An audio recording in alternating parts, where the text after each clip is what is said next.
ఈ స్థాయిలో విజయాన్ని అందించారు. తో పూర్తి విశ్లేషణ అందించేందుకు మనతో లైవ్లో జాయిన్ అవుతున్నారు రాజకీయ విశ్లేషకులు, ప్రముఖ రాజకీయ విశ్లేషకులు, మాజీ శాసన మండలి సభ్యులు ప్రొఫెసర్ డాక్టర్ కె నాగేశ్వర్ గారు. నమస్తే నాగేశ్వర్ గారు. నమస్తే మిత్రమా. రైట్ నాగేశ్వర్ గారు, వన్ సైడ్గా కనిపిస్తోంది. ఎన్డీఏ అంచనాలను మించి, ఎగ్జిట్ పోల్స్ అంచనాలను మించి ఈ స్థాయిలో సీట్లు రాబట్టడానికి గల కారణం ఏం విశ్లేషిస్తారండి? అంటే చాలా అనూహ్యమైన పరిణామమే. వాస్తవంగా ఎన్డీఏ ప్రభుత్వం పైన తీవ్రమైన యాంటీ ఇన్కంబెన్సీ ఉంది అని కూడా అనేక సర్వేలు చెప్పాయి. బట్ ఫైనల్గా రిజల్ట్స్కి వచ్చే వరకు 243 సీట్స్లో 200 సీట్స్ గెలవడం అనేది చాలా రిమార్కబుల్ విక్టరీ అవుతుంది. సో అనేక ఫ్యాక్టర్ దీనికి దోహదం చేసి ఉండాలి. ఒకటి, మీకు ఎన్డీఏ ఈజ్ మోర్ యునైటెడ్, అంటే ఎన్డీఏ పార్టీల మధ్య ఐక్యత, వాటి మధ్య ఓట్ ట్రాన్స్ఫర్ కావచ్చు, కెమిస్ట్రీ పర్ఫెక్ట్గా పనిచేసింది. ఇప్పుడు 2020లో మీకు చిరాగ్ పాస్వాన్ స్పాయిలర్గా పనిచేశాడు. చిరాగ్ పాస్వాన్ జేడీయూకు వ్యతిరేకంగా పోటీ చేశాడు, లోక్ జనశక్తి పార్టీ. బీజేపీని సమర్థించాడు కానీ జేడీయూని వ్యతిరేకించాడు. దానివల్ల జేడీయూ బాగా దెబ్బతిన్నది. ఈసారి ఆ ప్రాబ్లం లేకుండా జేడీయూ భారీ విజయాన్ని కూడా సాధించింది. ఎందుకంటే ఎల్జేపీ కూడా ఎన్డీఏలో కలిసే పోటీ చేసింది. అందువల్ల ఆ ఎన్డీఏలో ఐక్యత కనబడితే మీకు మహాగఠబంధన్లో వీక్నెస్ కనబడేది. ఫ్రెండ్లీ ఫైట్స్ అని కూడా జరిగాయి. ఈ ఫ్రెండ్లీ ఫైట్స్లో చాలా చోట్ల మీకు మహాగఠబంధన్ ఓడిపోయింది కూడా. అంటే మహాగఠబంధన్ భాగస్వామ్య పక్షాలే పరస్పరం పోటీ పడే చోట ఓడిపోయారు. సో ఇది మొదటి ఫ్యాక్టరు. రెండో ఫ్యాక్టర్ ఏంటంటే, మీకు నితీష్ కుమార్ ప్రభుత్వం చివరి క్షణంలో 10,000 రూపీస్ ప్రతి ఒక్కరి అకౌంట్లో, మహిళల అకౌంట్లో వేశారు. 1.3 crore మహిళల అకౌంట్లో వేశారు. అంటే 1.3 crore మహిళల అకౌంట్లో 10,000 పడడం అంటే మామూలు విషయం కాదు. ప్రతిసారి నితీష్ కుమార్కు మహిళా ఓటు సహకరిస్తుంది. ప్రతిసారి మహిళలు ఎక్కువ మంది ఓట్లు వేస్తారు కూడా బీహార్లో. ఈసారి అయితే రికార్డు స్థాయిలో మహిళల ఓటింగ్ పర్సెంటేజ్ 71%కి పోయింది. సో మహిళలు, ఎందుకంటే బీహార్ చాలా పేద రాష్ట్రం, మెజారిటీ ప్రజలకు నెలకు 6,000 ఇన్కమ్ కూడా లేదు. అందువల్ల అక్కడ 10,000 రూపాయల అకౌంట్లో వేయడం అనేది మామూలు విషయం కాదు. అయితే మహాగఠబంధన్ 30,000 రూపీస్ ప్రామిస్ చేసింది. 30,000 ప్రామిస్ కన్నా వచ్చిన 10,000 ఓకే, అది కూడా ఎన్నికల సమయంలో వచ్చింది. ఎన్నికల కమిషన్ మరి మోడల్ కోడ్ ఆఫ్ కండక్ట్ అని చెప్పి ఏమి ఆపలేదు, ఆన్గోయింగ్ స్కీమ్ అని చెప్పి కంటిన్యూ చేయించింది. సో ఆ 10,000 రూపాయలు 1,30,00,000 మహిళలకు అకౌంట్లో పడడం అంటే మామూలు విషయం కాదు. దానికి తోడు 2 లక్షల రూపాయల లోన్ కూడా ఇప్పిస్తామని ప్రామిస్ చేశారు. అలాగే పెన్షన్లు 1.2 crore పీపుల్కు పెన్షన్స్ 400 రూపాయల నుంచి 1,100 రూపీస్కు పెంచారు. అందువల్ల మీకు నరేంద్ర మోడీ దేశమంతటా రేవడీ కల్చరు, ఈ ఉచితాలు సమాజాన్ని నాశనం చేస్తున్నాయి, ఎకానమీ నాశనం చేస్తున్న ఉపన్యాసాలు ఇస్తాడు. బీహార్లో మాత్రం ఆ రేవడీసే ఎన్డీఏను గెలిపిస్తోంది. ఇది రెండో ఫ్యాక్టర్. మూడో ఫ్యాక్టర్ ఏంటంటే యాంటీ ఇన్కంబెన్సీ ఓటులో స్ప్లిట్ రావడం. మీకు యాంటీ ఇన్కంబెన్సీ ముఖ్యంగా యూత్లో పెద్ద ఎత్తున వ్యతిరేకత ఎన్డీఏ ప్రభుత్వం పైన ఉంది, ఉద్యోగాల కల్పన పైన. కానీ అటు ఒకవైపు తేజస్వి యాదవ్, మరోవైపు ప్రశాంత్ కిషోర్ పార్టీ. సో అరిథమెటిక్గా ఎంత డివైడ్ చేసింది, ఏ కాన్స్టిట్యున్సీలో మీకు జనస్వరాజ్ పార్టీకి ఎన్ని ఓట్లు వచ్చాయన్నది ఒక డైమెన్షన్ అయితే, పొలిటికల్ నరేటివ్ కాస్త వన్ సైడెడ్గా లేకుండా ప్రశాంత్ కిషోర్ అడ్డుపడ్డాడు. సో ప్రశాంత్ కిషోర్ కూడా అన్ఎంప్లాయ్మెంటు ఇష్యూస్ రైజ్ చేసి యూత్ను అట్రాక్ట్ చేశాడు. దాంతో మహాగఠబంధన్కు యాంటీ ఇన్కంబెన్సీ యూత్ ఓట్ను కంప్లీట్గా ర్యాలీ చేసుకోకుండా ప్రశాంత్ కిషోర్ ఫ్యాక్టర్ ఎఫెక్ట్ అయింది. దాంతోపాటు మీకు ముస్లిం ఓట్లో మీకు 2 రకాల డివిజన్లు కనపడాయి. ఒకటి ఎంఐఎం కొంత డివైడ్ చేసింది కొన్ని చోట్ల. అలాగే పాస్మండా ముస్లిమ్స్ అంటారు, అంటే వెనుకబడిన ముస్లింలు జేడీయూకి కూడా ఓటేశారు గణనీయంగా. సో అందువల్ల అపోజిషన్ స్పేస్లో ఉన్న బలమైన ఓటు బ్యాంకుల్లో కూడా చీలిక వచ్చింది. నాలుగవది, ఎప్పుడైతే తేజస్వి యాదవ్ను చీఫ్ మినిస్టర్ ఫేస్గా ప్రకటించారో మీకు యాదవ్ ఓటు కన్సాలిడేట్ అయింది, కానీ నాన్ యాదవ్ కన్సాలిడేషన్ కూడా జరిగింది. ఇప్పుడు యాదవ్లు బీహార్లో 14%, మీకు ముస్లిమ్స్తో కలుపుకుంటే మోర్ దెన్ 30% అవుతారు ఎంవై. కానీ మీకు ఎప్పుడైతే నాన్ యాదవ్ ఓటు కన్సాలిడేట్ అయిందో, అంటే యాదవ్ల డామినేషన్ ఉంటుంది, మీకు బీహార్ గ్రామసీమల్లో నాన్ యాదవ్ కన్సాలిడేషన్ చాలా ఇంపార్టెంట్ ఫ్యాక్టర్. ఎందుకంటే ఈబీసీస్ బీహార్లో ఎక్స్ట్రీమ్లీ బ్యాక్వర్డ్ కాదు 36% ఉంటారు. సో ఎప్పుడైతే మళ్ళీ లాలూ రాజ్యం వస్తుంది అనే భావనను కూడా పెద్ద ఎత్తున ప్రచారం చేశారు. సో అందువల్ల ఈ యాంటీ యాదవ్ కన్సాలిడేషన్ కూడా నీకు ఎఫెక్ట్ చేసి ఉండాలి కొంత మహాగఠబంధన్. సో దీనికి తోడు ఆరవది మీకు మోడీ నితీష్ కుమార్ల కామన్ ఫ్యాక్టర్ ముందు తేజస్వి అనే ఫ్యాక్టర్ ఎఫెక్ట్ చూపలేకపోయింది. ఇలా అనేక అంశాలు దోహదం చేస్తే ఒక ఎలక్షన్ విక్టరీకి ఒకే అంశం ఉంటుందని చెప్పలేము. రైట్, నాగేశ్వర్ గారు అడిగింది మీరు చెప్తున్నట్టుగా Modi and Nitish versus Rahul and Tejashwi, అంటే వాళ్ళతో కంపేర్ చేసుకుంటే రాహుల్ అండ్ తేజస్వి జనరల్గా యూత్స్గా ఎక్కువగా వాళ్ళు ఐకాన్గా చూస్తుంటారు, అంటే యువతకు ప్రాతినిధ్యంగా చూస్తుంటారు. కానీ వాళ్ళని నివారించడంలో వీళ్ళిద్దరు ఎందుకు వైఫల్యం చెందారు? ఈ జోడీ రాహుల్ అండ్ తేజస్వి యాదవ్ జోడీ ఎందుకు ఫెయిల్యూర్, ఇంత స్థాయిలో ఫెయిల్యూర్ అయింది అనేది? అంటే రాహుల్ యూత్ ఐకాన్గా ఎవరు చూస్తున్నారో నాకు తెలియదు. మరి మీరు అంటున్నారు వాస్తవంగా యంగర్ ఓటర్స్లో కూడా నరేంద్ర మోడీ ఇన్ఫ్లుయెన్స్ చాలా ఎక్కువ.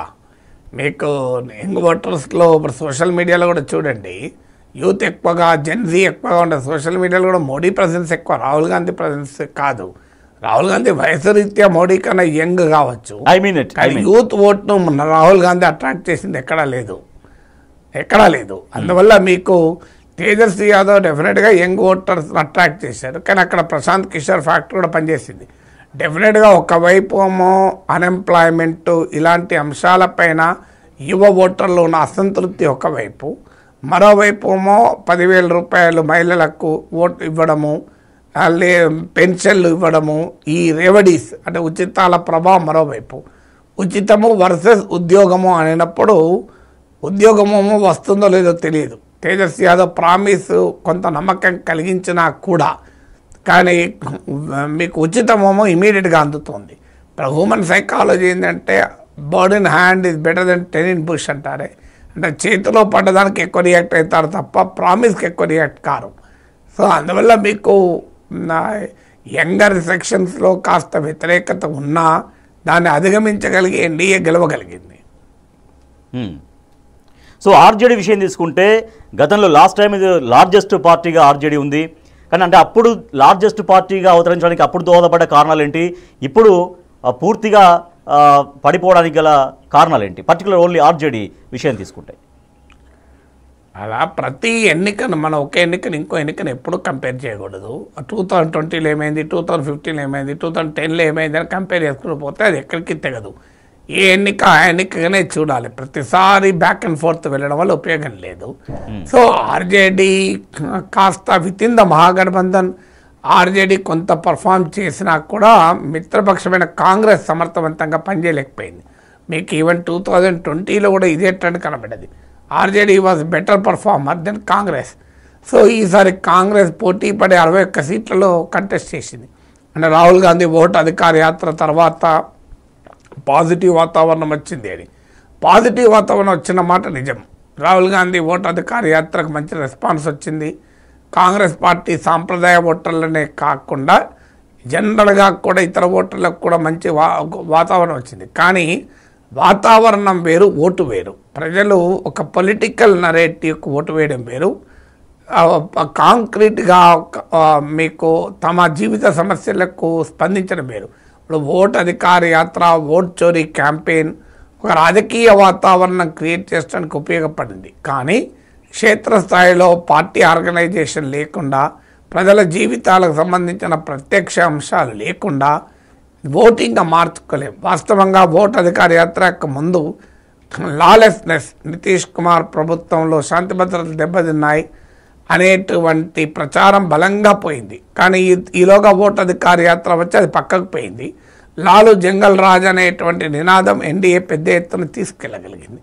అందువల్ల RJD Muslim Yadav combination MY ఫార్ములాతో రాజకీయం చేస్తూ వచ్చింది.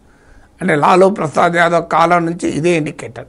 కానీ యాదవ్ ఓటు ఎప్పుడైతే కన్సాలిడేట్ అవుతుందో non Yadav, anti Yadav vote consolidate అయింది.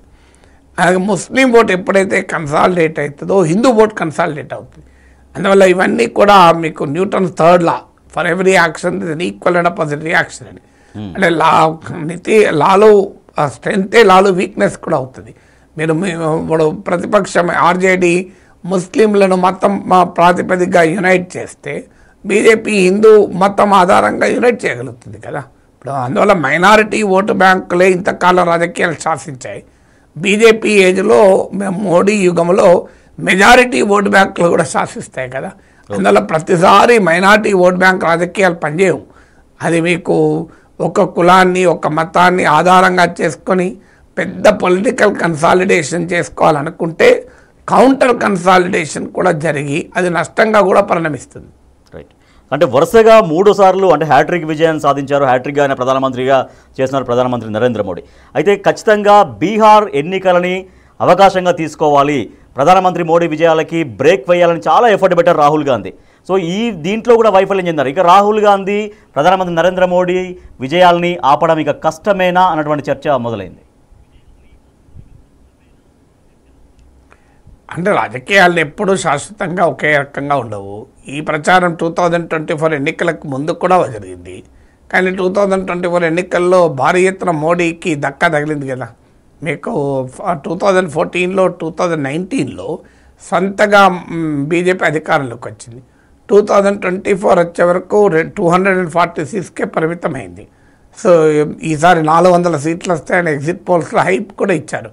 కానీ ఆ హైప్ ఏం పనిచేయలేదు కదా. అది మీకు 2019తో పోలిస్తే 63 సీట్లు బీజేపీ కోల్పోయింది.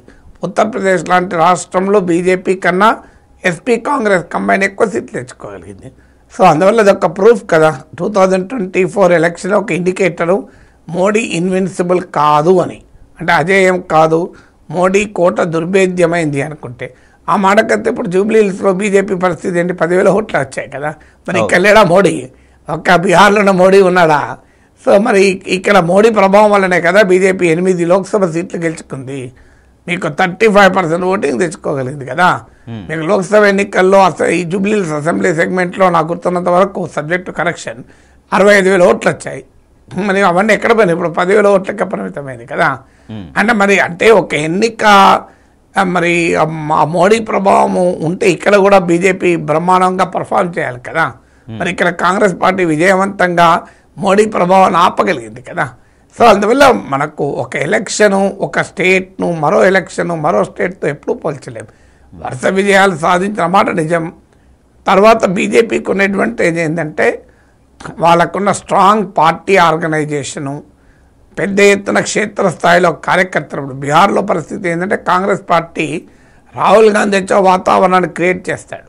కానీ రాహుల్ గాంధీ వచ్చి బూత్లో ఉన్న ఆ ఓటర్లను తీసుకొచ్చి ఓటు వేయించలేడు కదా. అల్టిమేట్గా ఒక పార్టీ గెలవాలి అంటే నాయకుడు ఒక వాతావరణాన్ని సృష్టిస్తాడంతే.